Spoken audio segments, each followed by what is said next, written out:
ሰላም ቅዱሳን፣ በዛሬው ፕሮግራማችን የተወዳጁን ዘማሪ የአፖስትል ዮሐንስ ግርማ ወይም ሁላችንም ጆኒ ብለን የምንጠራው ታላቅ ወንድም የምናየው በመዝሙሮቹ አምልከን እግዚአብሔርን ያየንበት የተወደደ ወንድማችን ስለ አገልግሎቱ እንዲሁም ደግሞ እግዚአብሔር ቤተሰቡን እንዴት በድንቅ አጠራር እንደጠራ በሶሻል ሚዲያ የተጋራውን አስደናቂ አስተማሪ ህይወት ይዘንላችሁ መተናል። ተከታተሉን።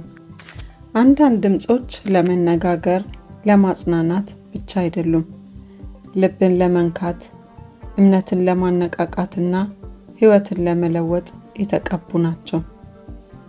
ዛሬ የምንነግራችሁ ታሪክ የአንድ ዘማሪ ታሪክ ብቻ አይደለም፣ የአንድ ፓስተር፣ የአንድ አገልጋይ እና የእምነት ሰው ጉዞ ነው። ይህ ሰው አፖስትል ዮሐንስ ግርማ በብዙዎቻችን ዘንድ ጆኒ ተብሎ የሚጠራው የኢትዮጵያ የወንጌል ዘማሪ የመዝሙር ደራሲና ፓስተር ነው። ዮሐንስ ግርማ በዘጸአት አፖስቶሊክ ሪፎርሜሽን ቤተክርስቲያን አገልግሎቱ በሰፊው የሚታወቅ ሲሆን በመዝሙርና በትምህርት ብዙ ሰዎችን በማገልገል ይታወቃል። የእርሱ ዝማሬ በተለይ ከዘጸአት መዘምራን ጋር የሚያቀርባቸው የአምልኮ ፕሮግራሞችን ብዙዎችን ባርኳል፣ ብዙዎችንም አጽናንቷል። ከታወቁት ስራዎቹ መካከል ርስቴ ነህ፣ አምላኬ ደስታዬ እና ገረመኝ ማዳንህ የሚጠቀሱ ሲሆኑ መዝሙሮቹ የምስጋና፣ የአምልኮ፣ የእምነት፣ የመዳንና የእግዚአብሔርን ፍቅር የሚያሳዩ ናቸው። የዮሐንስ ግርማ አገልግሎት ግን በመዝሙር ብቻ አይወሰንም። በመስበክ በማስተማርና ሰዎችን በመንፈሳዊ ህይወታቸው በመደገፍም ያገለግላል። በተለይም ቶኪንግ ሶንግስ በሚለው መርሃ ግብሩ የመዝሙሮችን ታሪክና መልእክት ከአድማጮች ጋር በማካፈል ከመዝሙሩ ጀርባ ያለውን መንፈሳዊ ትርጉም ለማብራራት ይጠቀምበታል። የአፖስትል ዮሐንስ ግርማ ታሪክ አንድ ነገር ያስታውሰናል።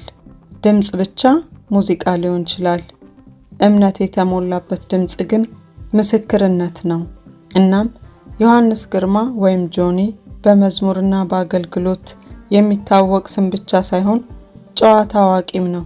በቅርቡ ወላጅ አባቱ እንዴት ወደ ጌታ እንደመጡና በቤታቸው ጌታ እንዲገባ እንዴት ምክንያት እንደሆኑ እንዲህ ሲል አጋርቷል። አረቄ እየጠመቀች የምታጠጣኝ ሴት ነው ማገባው ይል ነበር። አባቴ ለአቅመ አዳም ደርሶ ካደገ በኋላ ነበር በወቅቱ የኤስአይኤም ሚሽነሪ ወንጌል የነገሩት።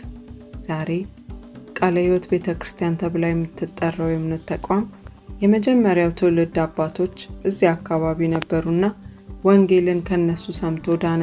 በኋላም ታዋቂ የወንጌል አገልጋይ ሆነ። ነገር ግን አባቴ ወደ ጌታ ከመምጣቱ በፊት በዓለም ህይወት በነበረበት ወቅት አልኮል እጅግ በጣም ይወድ ነበር።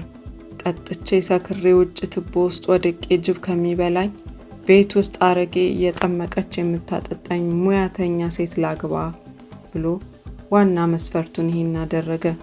ሲፈልግም እናቴን አገኛት። እናቴ በዛ ዙሪያ ካሉ ታዋቂና ትልቅ ባላባት ይባሉ ከነበሩት ከአቶ ወልደ ማርያም ጋዬ የተወለደች ነበረች። እሳቸው በወቅቱ የነበረው ስርዓት በሚፈቅደው መሰረት በርካታ አገልጋዮችና ባሪያዎች የነበሯቸው 2 ሚስቶች አግብተው ብዙ ልጆችን የወለዱ ሰው ነበሩ። እናቴም የሁለተኛዋ ወይም የታናሽየዋ ሚስት ልጅ ነበረች። አባቴ ይህንን በዝና ሰምቶ አጫት። በደቡብ ባህል የቀለበት ቀን ማለት ከሰርግ የማይተናነስ ትልቅ ድግስ ይደገስበታል። የሁለቱም ወገኖች በሴቷ ቤት ተገናኝተው ለህዝብ ሁሉ እንደተጫጩ ይፋ ይደረጋል።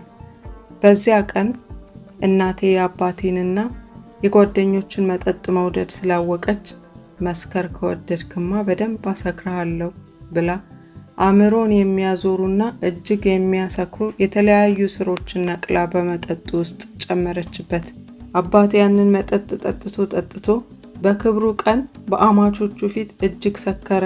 ለሱ የተዘጋጀውን ምርጥ ቆርማ ፈረስ ትቶ የወለደች ጌኛ ፈረስ ላይ ፊቱን ወደ ጭራዋ አዙሮ ተቀመጠ። ህዝቡ ሁሉ ወጥቶ ይስቅበት ጀመር።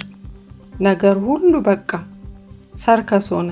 ለአማቹ ስጦታ ሊሰጥ ተነስቶ ሲንገዳገድ ይህንን ጎረምሳ እንዳይወድቅብኝ ውሰዱና አስቀምጡት እስከ ማለት ደረሱ። በባህሉ መሰረት ይህ እጅግ ከባድ ውርደትና ሼም ነበር።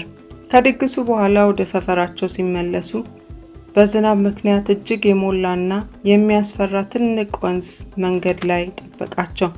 በስካር ምክንያት አእምሯቸው ትክክለኛ ውሳኔ መስጠት ስላልቻለ ዝም ብለው ቢገቡ ወንዙ ሊበላቸው ይችል ነበር። ነገር ግን ወንዙ አፋፍ አካባቢ ሲደርሱ ያቺ የተቀመጠባት ጌኛ ፈረስ የአልኮሉ ሽታ አስክሯት ብላ እግሩ ላይ ወደቀች።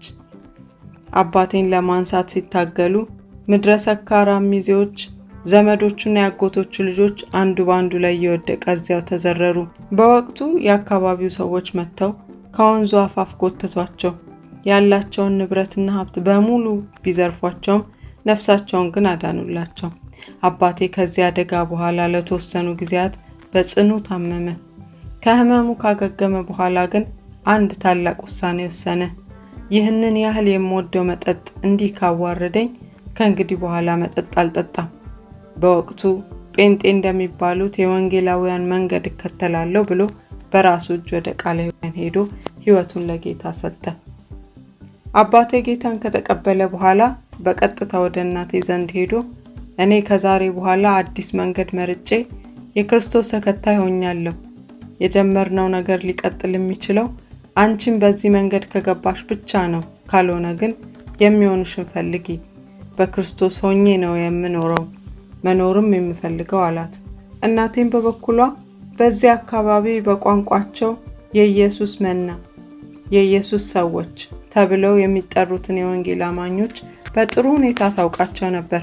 እንዲህ ስትልም መለሰችለት፣ የኢየሱስ መናዎች እኮ ለሚስቶቻቸው በጣም ጥሩ ናቸው። ይወዷቸዋል፣ ይንከባከቧቸዋል፣ አያካብዱባቸውም፣ በቤት ውስጥ ያግዟቸዋል። እንደ አባወራ ጋቢ ለብሰው ትዕዛዝ ብቻ አይሰጡም። ይህ እምነት ለሴቶች ፍትህና እኩልነት የሚያመጣ ስለሆነ ለእኔም ጥሩ ነው። እንኳን ሆንክልኝ፣ ይቀበላለሁ አለች። ከዚያም ሽማግሌዎች ተላኩና ታላቁ ባለ አባታት ወልደ ማርያም ዘንድ ተሄደ። ነገሩ ሲነገራቸው አያቴ እሷ ካገባች በኋላ ኑሯ ነው፣ ሃይማኖቷ ነው፣ ቤቷም ቤቷ ነው፣ የሚሆነው በእኔ ቁጥጥር ስር አይደለችም፣ እሷ ከፈለገችና ከመረጠች መብቷ ነው ብለው በሙሉ ፈቃደኝነት ሰጧቸው። እናቴም በዚያ ጌታን ተቀብላ ደህንነት ተምራ በትዳር ውስጥ እያለች ተጠመቀች። ከውርደትና ከመከራ የተነሳው የቤተሰባችን ታሪክም በክርስቶስ ፍቅርና በወንጌል ብርሃን ተባርኮ ለዚህ በቃ። እንግዲህ እንደሰማችሁት የተወደደው ወንድማችን ዘማሪና ፓስተር ጆን የህይወት ታሪኩና የቤተሰብ ታሪኩ ይህን ይመስል ነበረ። ከወደዳችሁት ሰብስክራይብ፣ ሼር፣ ላይክ፣ ኮሜንት ማድረግ አትርሱ። እንዲህና እንዲህ የመሰለው የዘማሪዎችና የአገልጋዮቻችን የህይወት ታሪክ እንዲደርሳችሁ ቻናላችን ተቀላቀሉ። ስላዳመጣችሁ እናመሰግናለን። ሻሎም